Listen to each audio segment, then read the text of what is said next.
Пенсионер Назарбаев больше не Елбасы. Конституционный суд Казахстана постановил признать утратившим силу закон о Елбасы.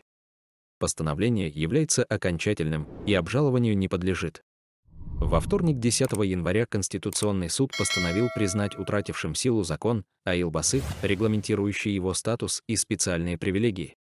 Ранее на республиканском референдуме 5 июня 2022 года были исключены из Конституции положения, определяющие статус и полномочия первого президента Республики Казахстан Елбасы, возможность их регламентации конституционным законом, пожизненное членство в Конституционном совете Республики Казахстан, а также его специальные привилегии, неизменность статуса и нераспространение ограничения на избрание президентом более 2 раз подряд. Конституционный суд Казахстана, рассмотрев поступившее 5 января 2023 года обращение группы депутатов парламента РК о даче официального толкования пункта 4 статьи 62 Конституции Республики Казахстан, постановил следующее.